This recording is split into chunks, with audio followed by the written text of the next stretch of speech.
Telugu Desam party, BJP, Janasena పార్టీల సంయుక్త ప్రభుత్వం వారిచ్చిన ఎన్నికల హామీల్లోని ప్రధానమైన ఉచిత ఇసుక అనే అంశాన్ని అది ఒట్టిదే అని తేలిపోయింది.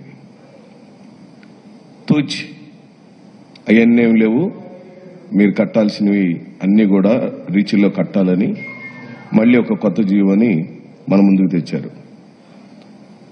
మేనిఫెస్టోలో పెట్టిన హామీలకు తూట్లు పొడటం ఇదేం కొత్త కాదు. టీడీపీ కూటమి ఆధ్వర్యంలోని ప్రభుత్వం ఆ ఎన్నికల మేనిఫెస్టోలో హామీలన్నింటినీ తూట్లు పొడుచుకుంటూ ముందుకెళ్తుంది. ఉచితంగా ఇస్తానన్న చంద్రబాబు నాయుడు గారు మరోసారి ప్రజలందరినీ బోల్తా కొట్టించాడు. ఇసుక ఉచితంగా ఇవ్వకపోగా స్టాక్ యార్డుల వద్ద దారుణమైన రేట్లతో ఇసుకను విక్రయిస్తున్నట్టుగా అఫీషియల్ గా ప్రకటించేశారు. స్టాక్ యార్డుల దగ్గర వారి ఫోటోతో ప్రభుత్వం ఆధ్వర్యంలో ఇసుక అమ్మబడును అని నా దగ్గర ప్రభుత్వం ప్రదర్శించిన ఓ ఫ్లెక్సీని రాష్ట్ర ప్రజల సమాచారం కోసం మరియు మీడియా మిత్రుల కోసం మేము చూపించడానికి చేస్తూ నూతన ఉచిత ఇసుక విధానం 2024 సామాన్యులకు అందుబాటులో ఇసుక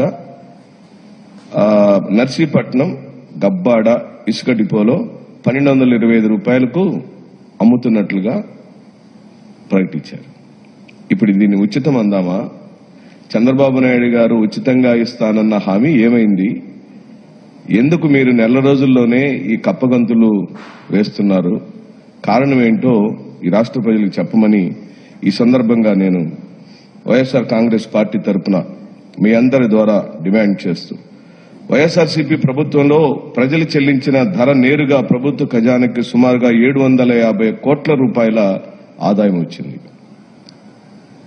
సంవత్సరానికి 750 కోట్లు 5 సంవత్సరంలో ఎంత ఇది అయి ఉంటుందో మీరు గమనించమని చెప్పి అడుగుతూ, ఇప్పుడు ఈ రీచ్ల దగ్గర వసూలు చేసే డబ్బులన్నీ కూడా ఎవరి దగ్గరికి వెళుతున్నాయి? ఆ 750 కోట్ల రూపాయలు సంవత్సరానికి వైఎస్ఆర్ కాంగ్రెస్ పార్టీ ప్రభుత్వంలో రికార్డెడ్ గా ప్రభుత్వానికి వచ్చిన 750 రూపాయల డబ్బులు ఇప్పుడు తెలుగుదేశం పార్టీ నాయకుల యొక్క జేబుల్లోకి వెళ్తున్న మాట నిజమా కాదా?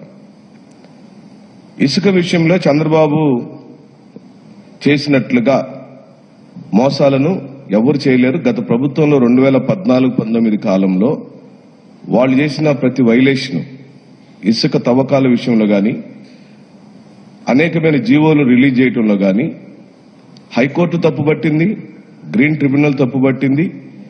2019లో ప్రజల యొక్క తీర్పును కూడా తెలుగుదేశం పార్టీ ఎదుర్కొంది.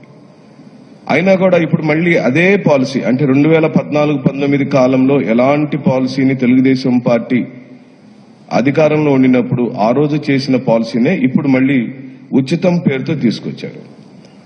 ఉదాహరణకు చంద్రబాబు నాయుడు ప్రభుత్వం కొన్ని డిపోలో ప్రకటించిన రేట్లను పరిశీలిద్దాం. అనకాపల్లి జిల్లా నర్సీపట్నంలో